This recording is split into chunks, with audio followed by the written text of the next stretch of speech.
السلام عليكم ورحمة الله وبركاته. بسم الله والحمد لله والصلاة والسلام على خير رسول الله. أهلا وسهلا بحضراتكم معنا في حلقة جديدة من برنامج الله يحبهم. معنا النهاردة مع صنف جديد، تعالوا نشوف مين هم. عن الحارث بن زياد الساعدي عن النبي صلى الله عليه وسلم قال: إن الناس يهاجرون إليكم ولا تهاجرون إليهم، والذي نفسي بيده لا يحب الأنصار رجل حتى يلقى الله إلا لقي الله وهو يحبه، ولا يبغض الأنصار رجلا حتى يلقى الله إلا لقي الله وهو يبغضه. صدق رسول الله صلى الله عليه وسلم. كما سمعتم النهاردة معادنا مع صنف هم عندهم صفة الله عز وجل يحبها، أنهم يحبون الأنصار. الناس اللي بتحب الأنصار بنبشرهم أنهم بفضل الله عز وجل سينالوا محبة الله عز وجل. طيب هم مين الأنصار ولماذا نحبهم ولماذا أمر النبي صلى الله عليه وسلم بمحبتهم؟ النهاردة يعني دقائق بسيطة حاول أقول لحضرتك مين هم الأنصار.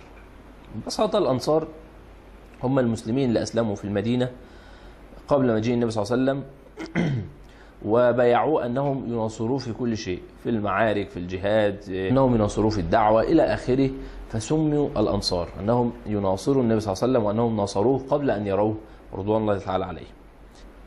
في البداية أقول لحضرتك النبي صلى الله عليه وسلم كان من حبه للأنصار كان دائما في كل موقف يحاول يعني يقول قدام الناس يا جماعة أنا أحب الأنصار، يذكر الناس حبه للأنصار. حتى إن في مرة من المرات النبي صلى الله عليه وسلم كان جالس فوجد امرأة مقبلا بعيد، فسأل أصحابه قال: ممن هذه؟ الست اللي جاية دي منين؟ قالوا: من الأنصار. قال: والله الذي لا إله غيره إنهم لأحب الناس إلي.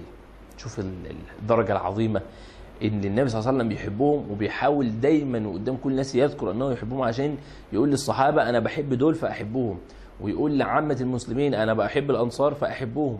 فالنبي صلى الله عليه وسلم كان دائما يذكر الناس أنا أحب الأنصار، أنا أحب الأنصار. فإحنا نحب الأنصار أولا لحب النبي صلى الله عليه وسلم لهم. لما تقرأ وهنشوف مع حضرتك هتشوف معانا النهارده ان شاء الله عز وجل ازاي النبي صلى الله عليه وسلم كان بيحب الانصار. طيب الانصار لهم مواقف كبيره جدا وعظيمه جدا. على سبيل المثال مثلا نذكر منها مثلا بيعة العقبه الاولى. بيعة العقبه الاولى النبي صلى الله عليه وسلم جلس مع الانصار يتكلم معهم، فالانصار سالوه قالوا: ماذا تريد منا يا رسول الله؟ ايه اللي انت عايز نقدمه لك؟ فالنبي صلى الله عليه وسلم قال: تبايعونني على تمنعونني مما تمنعون منه أطفالكم ونساءكم.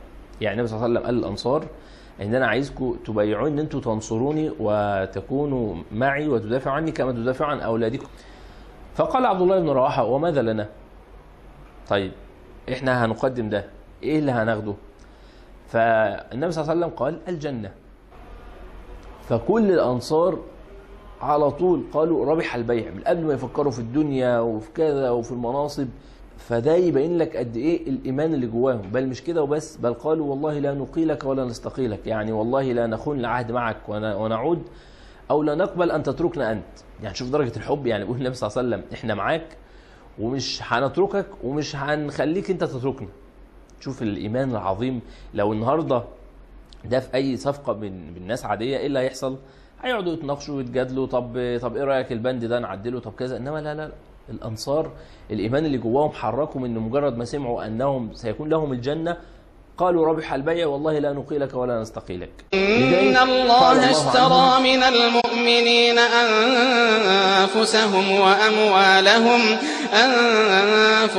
وأموالهم بأن لهم الجنة يقاتلون في سبيل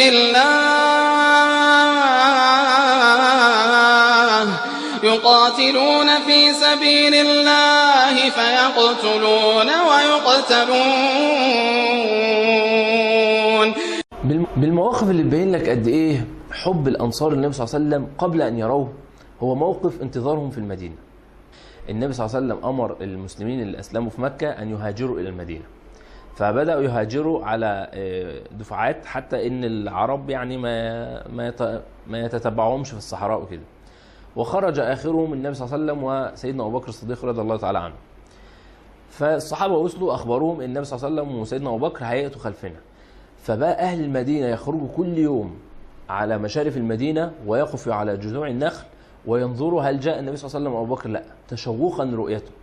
إلى أن جاء يوم كان رجل يهودي يقف على نخلة، فرأى رجلين من بعيد، شاف اتنين كده جايين من بعيد، فقال يا بني خولة يا بني خولة قد جاء حظكم. كان جدة الأنصار تسمى خولة فيسمونهم بني خولة.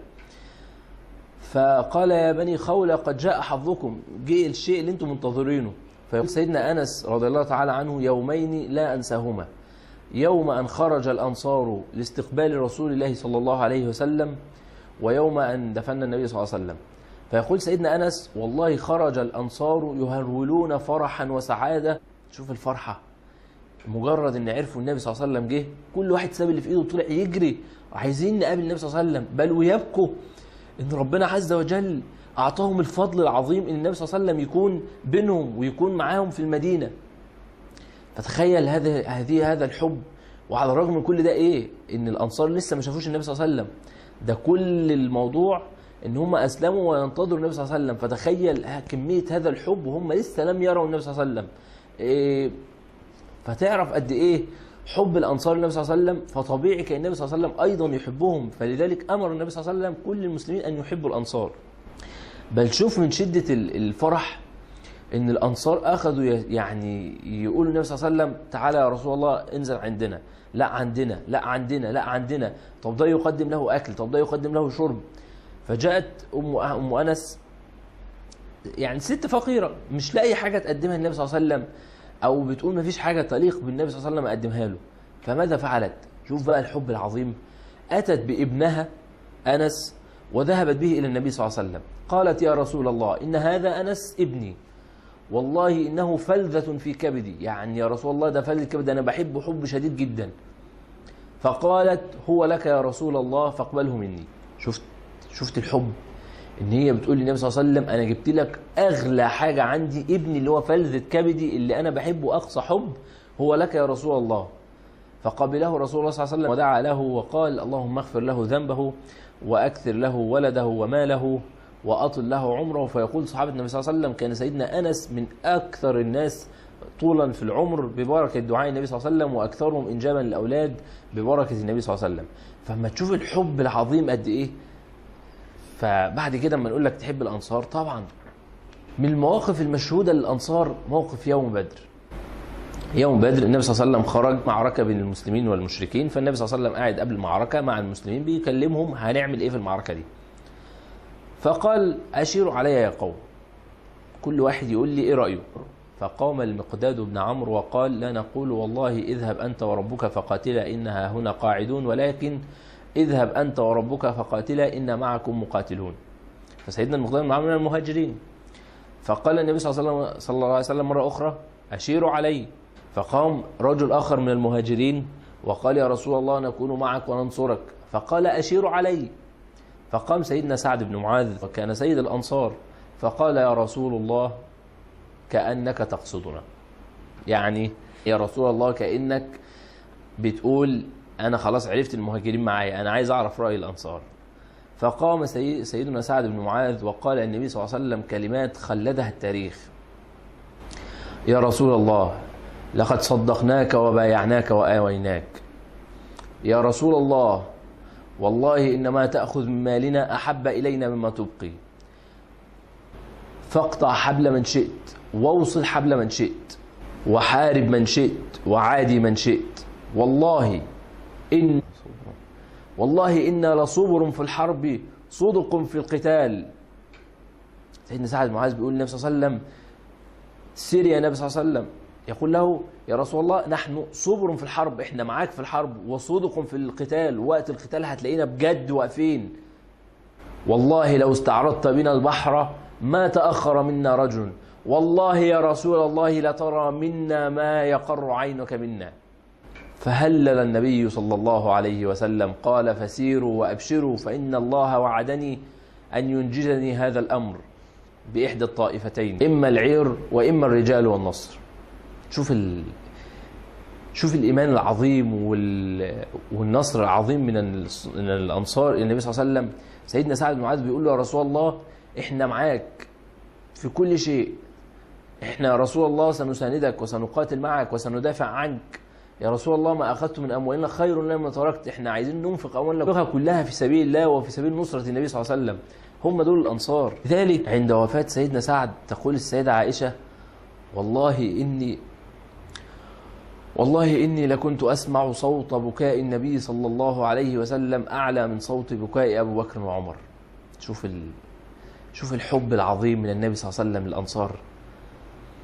يوم وفاة سعد النبي صلى الله عليه وسلم غسله وكفله بنفسه.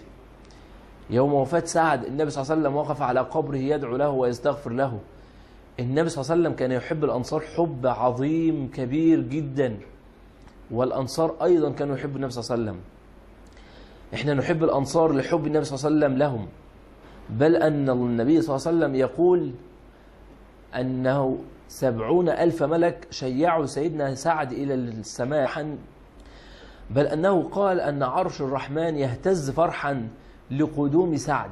السماء مبسوطة إن سيدنا سعد هيصعد لها. هو ده سعد بن معاذ، هو ده مكانته عند الله عز وجل. لذلك لما بنقول لك النبي صلى الله عليه وسلم بيحبه ما تستغربش، لأن هو ده سعد رضي الله تعالى عنه. لذلك قال النبي صلى الله عليه وسلم: الأنصار شعار والناس دثار. الأنصار شعار والناس دثار. يعني إيه؟ الشعار ده اللي هو اللبس الأساسي اللي الإنسان بيلبسه في يغطي جسده. الدثار ده اللبس الإضافي أو اللبس الزائد. يعني النبي صلى الله عليه وسلم بيقول الأنصار دول هم الأصل، والناس التانية دول يعني بيكملوهم، ولكن الأصل هم الأنصار. الأنصار هم اللي بيثبتوا، هم اللي بيقفوا. فالأنصار شعار والناس دثار. تخيل النبي صلى الله عليه وسلم زي ما بقول لحضرتك بيحاول دائما يثني عليهم في كل مكان، بيحاول يقول لك يا مسلم أنا أحب الأنصار فأحبهم. من المواقف التي أيضا لا ينساها التاريخ للأنصار يوم غزوة حنين. يوم غزوة حنين كتب الله عز وجل للمسلمين نصرا عزيزا مؤثرا، حتى أن الغنائم وصلت إلى 30,000 إبل و40,000 بقرة و100,000 غنم، يعني غنائم عظيمة جدا. فوقف بعد انتهاء المعركة النبي صلى الله عليه وسلم يوزع الغنائم على المسلمين الجدد، يعني كتأليف لقلوبهم في الإسلام، لسه داخلين في الإسلام، يحاول أن يحببهم في الإسلام، ولم يعطي شيء للأنصار.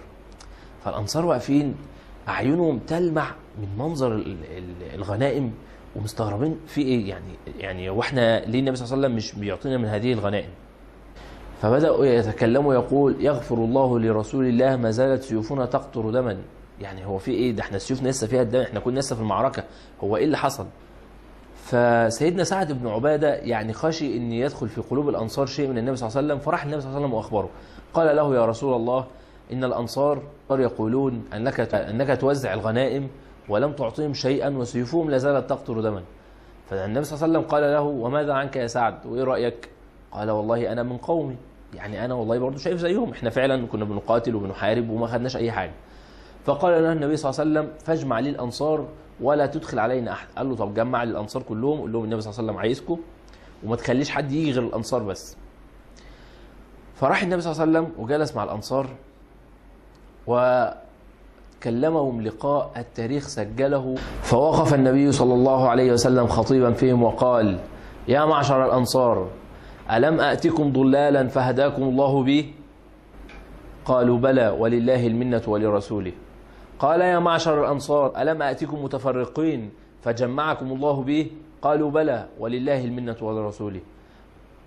يا معشر الأنصار، ألم آتكم ضعفاء فقواكم الله به؟ قالوا: بلى ولله المنة ولرسوله. قال: يا معشر الأنصار، ألم آتكم عالة فأغناكم الله به؟ قالوا: بلى ولله المنة ولرسوله. وكان عادة دائما العرب إما يتكلموا ما حد يذكر أفضله على أحد يسكت بعد أن ينتهي حتى الآخر يذكر أفضل. فسكت النبي صلى الله عليه وسلم حتى يذكر الأنصار ويقولوا: وإحنا كمان يا رسول الله عملنا وعملنا وعملنا. فسكت النبي صلى الله عليه وسلم فلم يتكلم أحد من الأنصار. فقال النبي صلى الله عليه وسلم: أجيبوا، فلم يجب أحد. فقال رسول الله صلى الله عليه وسلم: والله لو قلتم لصدقتم ولو صدقتم، لقلتم جئتنا طريضا فآويناك، جئتنا ضعيفا فقويناك، جئتنا عزبا فزوجناك، جئتنا مخذولا فنصرناك، جئتنا فقيرا فأغنيناك. النبي صلى الله عليه وسلم بيقول لهم: انتم ممكن فعلا تقولوا ان انا جئت لكم وانا فعلا طريد وانا فقير وانا يعني قومي اخرجوني وانتم نصرتوني وكذا. فقالوا: لا، بل لله المنة ولرسوله. شوف ادب الانصار مع النبي صلى الله عليه وسلم. لا طبعا، بل لله المنة ولرسوله. فبكى الانصار رضي الله تعالى عنهم. النبي صلى الله عليه وسلم بيقول لهم أنا مش ناسي الجميلكم اللي انتوا عملتوه معايا. بيقول لهم فعلا انتوا ممكن تقولوا فعلا انتوا اللي نصرتوني وانتوا اللي اويتوني وانتوا اللي زوجتوني منكم فالأنصار بكوا أن النبي صلى الله عليه وسلم يذكر هذا الفضل عنهم. فقال النبي صلى الله عليه وسلم يا معشر الأنصار أوجدتم على رسول الله لعاعة من الدنيا في أقوام أتألفهم في الإسلام؟ يعني بيقول لهم يعني انتوا دخل في قلبكم شيء نتيجة ان انا اعطيت بعض الناس عشان يعني احببهم في الإسلام، لسه داخلين الإسلام جديد. يا معشر الأنصار ألا يكفيكم أن يذهب الناس بالشاة والبعير وتذهبوا أنتم برسول الله؟ وهنا بكى كل الأنصار فرحا بهذه البشرى العظيمة من النبي صلى الله عليه وسلم. النبي بيقول لهم الناس كلها هتاخد ايه؟ هتاخد بعير وإبل وكذا، أما أنتم فسترجعون بالنبي صلى الله عليه وسلم، وأي شرف وفضل هذا أن أنتم تاخدوا هذا الأجر العظيم. فقال الأنصار بلى يا رسول الله، طبعا مفيش فضل أعظم. يا معشر الأنصار إنما تذهبون به أنتم خير مما يذهبون به هم. يا معشر الأنصار انتوا هتاخدوا الأعظم من البعير وكذا وكذا، انتوا معاكم النبي صلى الله عليه وسلم. ونادى بأعلى صوته الأنصار شعار والناس دثار، الأنصار شعار والناس دثار، الأنصار شعار والناس دثار. والأنصار يبكون، نعم يبكون. تخيل النبي صلى الله عليه وسلم يخبرهم أنهم خير الناس ويذكر لهم مناقبهم. ثم قال النبي صلى الله عليه وسلم والله لو سلك الناس فجا وسلك الأنصار فجا لسلكت فج الأنصار، والله لو سلك الناس طريقا وسلك الأنصار طريقا لسلكت طريق الأنصار. اللهم اغفر للأنصار، اللهم اغفر لأبناء الأنصار وأبناء أبناء الأنصار. شوف الحب العظيم. والأنصار يبكون، ما عندهمش تعلق في الدنيا، نسيوا للبعير والإبل. لا لا لا، احنا في موقف عظيم جدا. احنا في موقف النبي صلى الله عليه وسلم بيقول إنهم أحب الناس إليه. لذلك يعني دي بعض مواقف الأنصار رضي الله تعالى عنهم. لذلك كان النبي صلى الله عليه وسلم يحبهم. لذلك أخبر النبي صلى الله عليه وسلم أن من يحب الأنصار يحبه الله عز وجل ويحبه نبيه صلى الله عليه وسلم. فلذلك واجب على كل مسلم أنه يحب الأنصار. وحب الأنصار عمره ما هيكون إلا أنك تعرفهم، تقرأ عنهم، تقرأ في سير الصحابة من الأنصار رضي الله تعالى عنهم. نسأل الله عز وجل أن يجمعنا مع الأنصار مع نبينا صلى الله عليه وسلم في الجنة. اللهم ارزقنا الجنة من دون حساب ولا سابقة عذاب. سبحانك اللهم وبحمدك، نشهد أن لا إله إلا أنت، نستغفرك ونتوب إليك. السلام عليكم ورحمة الله وبركاته. ويؤثرون على أنفسهم ولو كان بهم خصاصة ومن يوق شح نفسه فأولئك هم المفلحون.